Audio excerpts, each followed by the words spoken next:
We often define ourselves by things that are outside of us.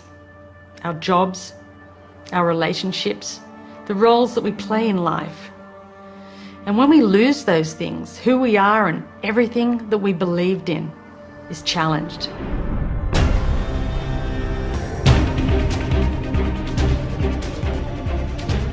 As a cross-country skier and member of the Australian ski team headed towards the Winter Olympics, I was on a training bike ride with my fellow teammates. As we made our way up towards the spectacular Blue Mountains west of Sydney, it was the perfect autumn day. Sunshine, the smell of eucalypt, and a dream. Life was good. We'd been on our bikes for around 5.5 hours when we got to the part of the ride that I loved, and that was the hills, because I loved the hills.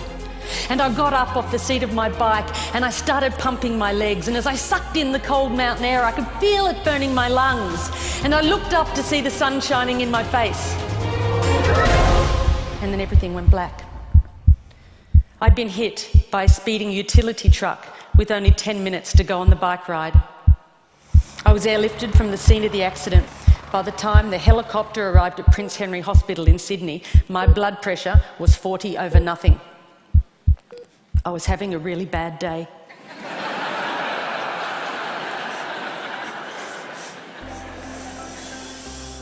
One part of me was in intensive care and excruciating pain. The other was detached and pain-free.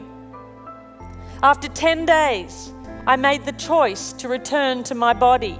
But then the doctor came over and said to me, "You're going to have to rethink everything you do in your life because you are never going to be able to do the things you did before." And I did get depressed. And I'm not talking about I'm having a bad day, but the sort of depression where you think, why did I ever come back to this body? But I remembered that I had made a choice to come back to this body, and I needed to know why.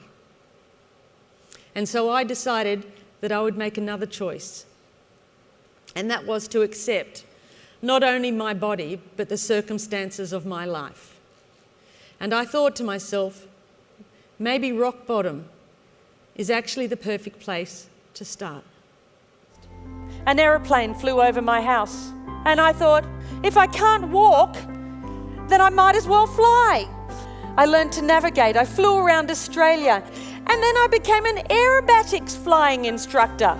I now know that it wasn't until I let go of who I thought I was that I had the freedom to create something completely new for my life. When you choose courage in the face of fear, you defy the things that hold you back from greatness.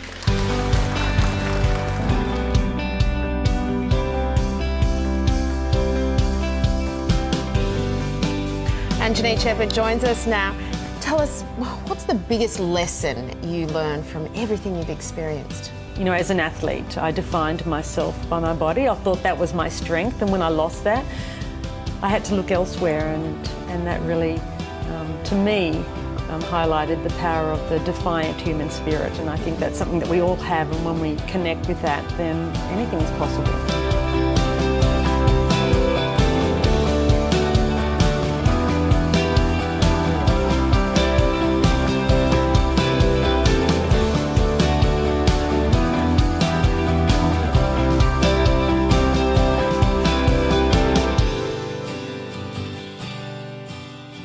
If we are to move towards our collective bliss, it's time we shed our focus on the physical and instead embrace the virtues of the heart.